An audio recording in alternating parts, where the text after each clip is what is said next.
D.L. Hughley is once again standing out as one of the few celebrities willing to say what most others won't touch.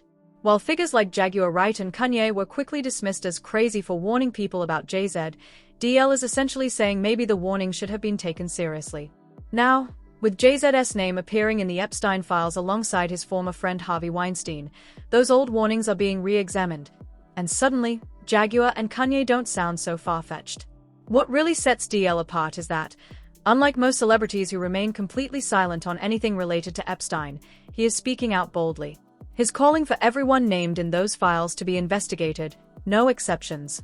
He also highlighted the glaring double standards, pointing out that more people have been arrested for disrupting a church service than for crimes connected to Epstein. D.L. didn't stop there. He resurfaced old footage of a young woman, visibly shaken and traumatized, describing what she claims to have witnessed at an elite party. This woman, Mexican model Gabriela Rico Jimenez, went viral in 2009 after alleging she saw something deeply disturbing at a high-profile Monterrey party allegedly linked to powerful figures in Epstein's network. At the time, her allegations were quickly dismissed, and the story was buried. But in light of everything that has emerged since, D.L. sharing this footage clearly raises questions about just how deep the Epstein rabbit hole really goes. And it gets even darker. Shortly after the video went viral, Gabriela was arrested, and no one has seen her since. Now, with more prominent names surfacing in these files, D.L. is calling out the hypocrisy in Hollywood and the music industry. His concern isn't just about who is named, it's about the silence and the double standard. People go quiet when their favorite celebrities might be implicated, and that selective outrage speaks volumes about how the industry operates. This isn't the first time D.L. Hughley has gone against the grain. When Jay-Z was mentioned in a lawsuit filed by one of Diddy's accusers, he quickly released a long statement denying wrongdoing and talking about his moral code and commitment to protecting children. Many accepted it as sincere, but D.L. remained unconvinced, reminding everyone that Diddy also denied any wrongdoing with Cassie until hotel footage came to light. Now, let's dive into the reports surrounding Jay-Z. Ever since his name appeared in these files, some online sources claim he has already packed up and left the country. Hoops Crave on X reported that Jay-Z reportedly departed the US for an undisclosed location. Then Tasha K pointed out that Jay-Z and Beyoncé recently purchased a home in the UK, immediately raising questions about the timing. Tasha K wrote, Jay-Z is named in the Diddy files, Epstein files, and Weinstein files. Yet somehow, he's considered the only innocent one. Maybe that's why he's building a home in the UK, just like Russell Simmons did in Bali. And this isn't just speculation. Jay-Z and Beyoncé are actively making moves in the UK. Back in December, multiple British outlets reported that the Carters were in the final stages of purchasing 58 acres in the Cotswolds to build a mansion. While some might call this a coincidence, the timing has sparked curiosity, prompting people to investigate how Jay-Z's name ended up in these files. According to documents released by the DOJ, Jay-Z is connected to an anonymous tip submitted to the FBI.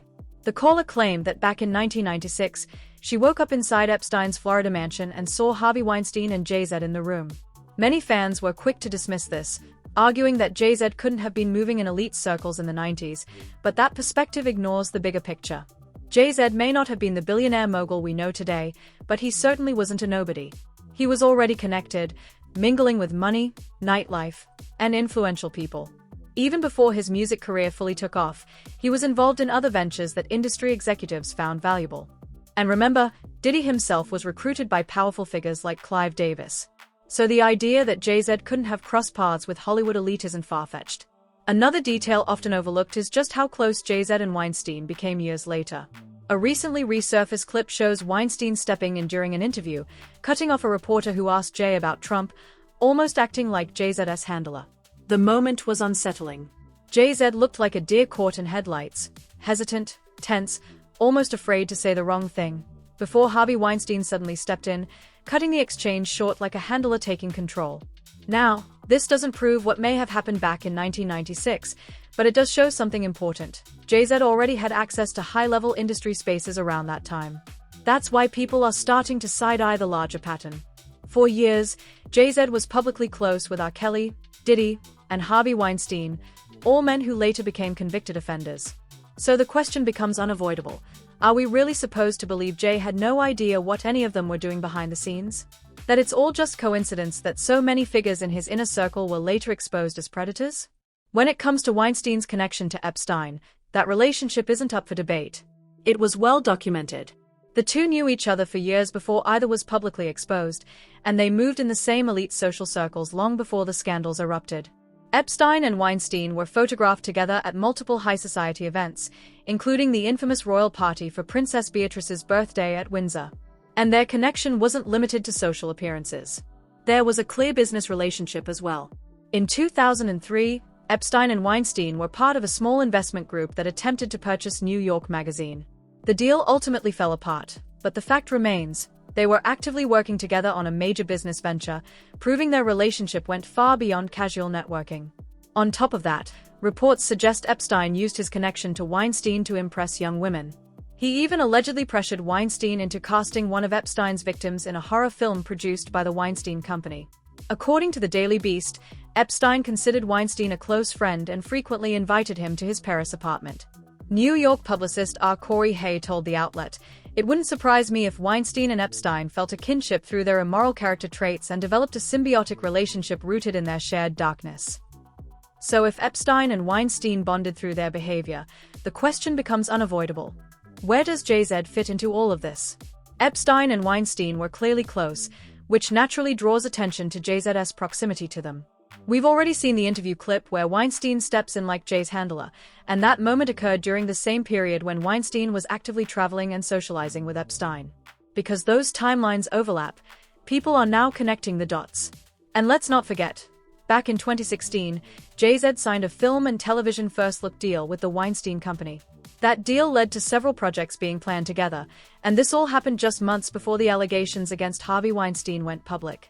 The Me Too movement exploded in 2017 after those stories broke, but whispers and long-standing rumors about Weinstein's behavior had been circulating throughout the industry for years. And once again, it mirrors the same pattern seen with R. Kelly and Diddy. JZ spent years in close proximity to men who later faced serious convictions, yet the prevailing narrative insists he had no idea what any of them were involved in. That alone gives people pause. To be clear, this isn't about making accusations or presenting claims as facts. Plausibility is not proof, and there is no verified evidence that JZ ever visited Epstein's mansion. But it does raise a reasonable question. Why did Jay repeatedly surround himself with men who would later be exposed for such behavior? This is where public perception comes into play. When the same types of allegations continue to orbit the same person, people naturally start asking questions. And judging by the online reaction, many aren't convinced this is all just coincidence.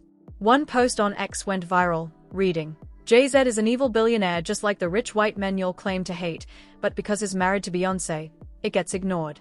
He's been friends with Diddy for decades. He worked with R. Kelly after the Aaliyah situation. His name is in the Epstein files. And there's more. Wake up.